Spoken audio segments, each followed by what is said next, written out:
सभी छात्राओं को नमस्कार। जैसा कि आपको विदित है कि हम आपको पढ़ा रहे थे ऊर्जा संसाधन या शक्ति के संसाधन, जिसमें हम बातें कर रहे थे कोयला के बारे में। मैंने आपको बताया भी था कि ये इसे हम काला सोना के नाम से भी जान सकते हैं या उद्योग की रोटी के नाम से भी इसे जाना जा सकता है। तो कोयला एक बहु उद्देश्य संसाधन है जिसका उपयोग घरों में भी किया जाता है, बिजली के उत्पादन में भी किया जाता है, उद्योगों में भी किया जाता है। तो लगभग ऐसी कोई जगह नहीं।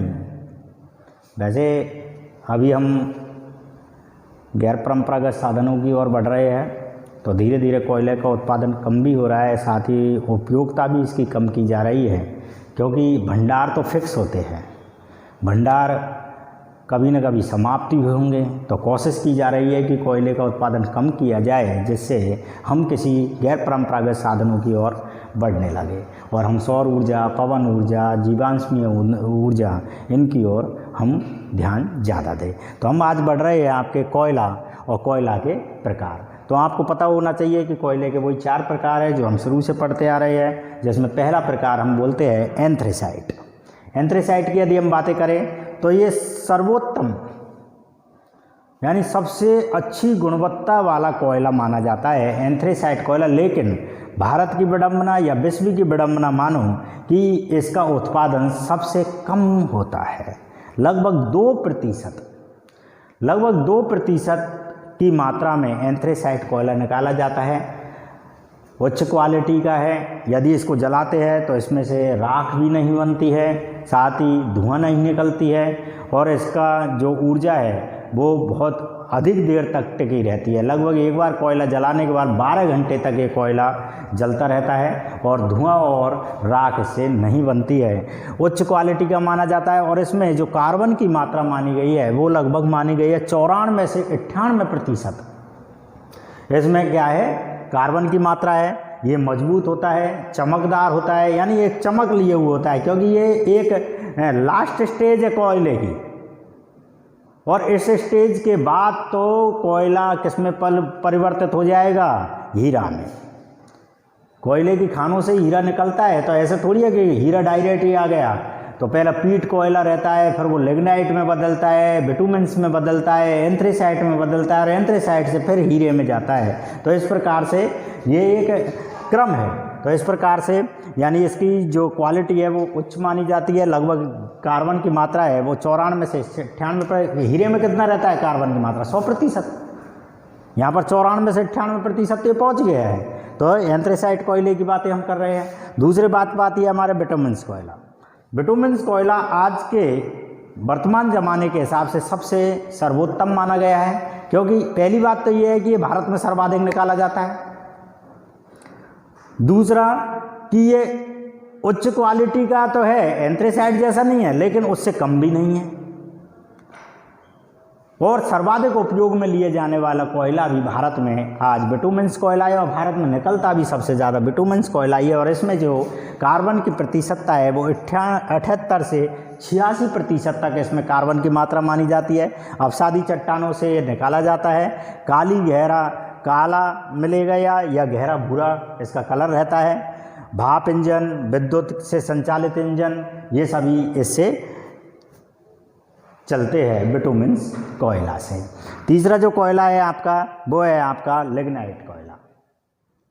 लिग्नाइट के बारे में स्पेशली पूछ लिया जाता है, एग्जामों में भी काफ़ी बार स्पेशली पूछा जाता है कि लिग्नाइट कोयला कहाँ से निकाला जाता है, लिग्नाइट कोयला क्या काम आता है। इसके फिक्स जगह है, 10-5 जगह ही है पूरे भारत में जहाँ से लिग्नाइट कोयला निकाला जाता है। जैसे हमारे राजस्थान में बीकानेर के पलाना जगह से निकाला जाता है। तो इसको हम क्षेत्र वाइज जब पढ़ेंगे तब इसका नंबर आ जाएगा। लिग्नाइट कोयला ये भूरे रंग का होता है। इसमें जो आपके कार्बन की मात्रा है वो 28 से 30% तक मानी गई है। ये विद्युत उत्पादन में इसको उपयोग में लिया जाता है। और लास्ट आपका है पीट कोयला। ये अधजला रहता है। जैसे आज भी हम कोई लकड़ी को जलाए और उसको अधजली करके ज़मीन में गाड़ दे या पानी डाल दे उसमें और फिर उसको जलाए तो उसमें से हम देखेंगे कि धुआं बहुत ज़्यादा निकलता है, बहुत ज़्यादा राख निकलती है और पूरा जल भी नहीं पाता है। तो वो अधजला कोयला जो रहता है, यानी अभी नई अवस्था में ही जो कोयला बनता है वो पीट कोयला होता है, घटिया क्वालिटी का माना जाता है। लगभग 27% से कम इसमें क्या रहती है, कार्बन की मात्रा रहती है। तो इस प्रकार से 4 कोयले हैं आपके, एंथ्रेसाइट, बिटुमेन्स, लिग्नाइट और पीट। इसमें हमारे बिटुमेन्स का ही उपयोग ज़्यादा होता है, इसे कोक कोयला के नाम से भी जाना जाता है। तो इस प्रकार से हम इनके प्रकार की बातें कर रहे हैं। अगली बातें करेंगे कि जो कोयला है इसके कुछ क्षेत्र मैंने यहाँ पर लिखे हैं। इन क्षेत्रों से इनकी मात्रा निकाली जाती है। गोंडवाना लैंड, गोंडवाना युग की जो चट्टानें हैं उनसे जो कोयला प्राप्त होता है, 98% कोयला हम गोंडवाना युग की चट्टानों से ही प्राप्त करते हैं। और उनमें कुछ क्षेत्र है, इन क्षेत्रों से ही सर्वाधिक कोयला निकाला जाता है, जिसमें दामोदर नदी घाटी क्षेत्र से, गोदावरी नदी घाटी क्षेत्र से, महानदी नदी घाटी क्षेत्र से और सोन नदी घाटी क्षेत्र से। ये 4 नदी घाटी क्षेत्र है जिनसे सर्वाधिक कोयला निकाला जाता है। जिसमें हम पहली बातें करेंगे दामोदर नदी घाटी क्षेत्र। यदि दामोदर नदी की हम बातें करें तो ये कहाँ पर है? दामोदर नदी यदि हम देखते हैं तो झारखंड और आपके पश्चिम बंगाल में, झारखंड के क्षेत्र से निकलती हुई पश्चिम बंगाल में जाकर आपकी मिल जाती है गंगा नदी में, या उसे स्वतंत्र रूप में ये डायरेक्ट भी गिर जाती है। तो ये दामोदर नदी घाटी है। तो हम देखते हैं कि जो कोयला है वो आज भी सर्वाधिक मात्रा में आपके झारखंड क्षेत्र से ही निकाली जाती है। और झारखंड में भी एक जगह है जिसका नाम है झरिया। तो ये याद भी रह जाएगा, झारखंड झरिया, झ दोनों तो झारखंड, झरिया से आपके ये क्षेत्र से दामोदर नदी घाटी क्षेत्र में झरिया झारखंड में है, वहाँ से कोयला निकाला जाता है। तो सर्वाधिक मात्रा में वहाँ से निकाला जाएगा। साथ ही इसके साथ ही कुछ और क्षेत्र है, जैसा धनबाद क्षेत्र है, आपके हजारीबाग क्षेत्र है, इन क्षेत्रों से भी आपके दामोदर नदी घाटी क्षेत्र से ये निकाला जाता है।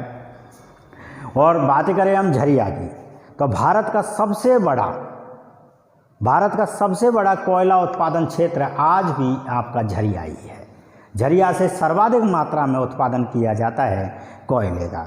दूसरा जो आपका क्षेत्र है गोदावरी घाटी क्षेत्र। गोदावरी आपकी कहाँ पर स्थित है? वही गोदावरी भी आपकी इसी जगह पर से आएगी जहाँ से दामोदर है, उस जगह गोदावरी। थोड़ी आपके बातें कर सकते हैं आप महाराष्ट्र साइड में ये क्षेत्र आएगा, महाराष्ट्र में। और महाराष्ट्र के ये पहाड़ी से निकलती हुई आपकी वही बंगाल खाड़ी में जाके गिरेगी ये नदी, गोदावरी नदी। और उस जगह पे आपकी कुछ जगह है, जैसे आपकी तंदूर क्षेत्र है, करीमनगर क्षेत्र है, आपका बारांगला क्षेत्र है, आपका खम्माम क्षेत्र है, अलीदाबाद क्षेत्र है। इन क्षेत्रों से ये कोयला निकाला जाता है। सिंगरौली क्षेत्र है, ये जैसे आपके महाराष्ट्र है, महाराष्ट्र के बाद ये आपकी थोड़ी सी एमपी में प्रवेश करती है। एमपी के बाद ये वापस से आंध्र प्रदेश में आजकल एक नया राज्य भी बन गया है जिसका नाम है आपका तेलंगाना से आंध्र प्रदेश से होती हुई वही आपकी कहाँ से चली जाएगी, बंगाल खाड़ी में गिर जाएगी। तो उस नदी घाटी क्षेत्र का जो भी एरिया है, उस क्षेत्र से जो कोयला निकाला जाता है वो आपकी गोदावरी घाटी कोयला क्षेत्र के नाम से जाना जाएगा। अगला है आपका महानदी कोयला क्षेत्र। महानदी आपके वापस से आप ऊपर ये दामोदर के जगह पर ही आ जाए, छत्तीसगढ़ है, झारखंड है, आपके पश्चिम बंगाल है, उड़ीसा है, इन जगहों पर होकर ये गुजरती है महानदी कोयला क्षेत्र।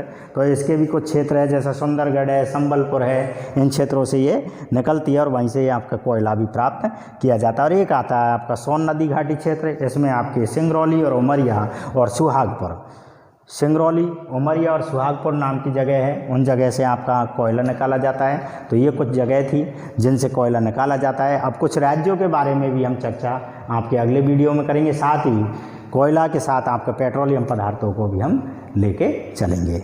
जय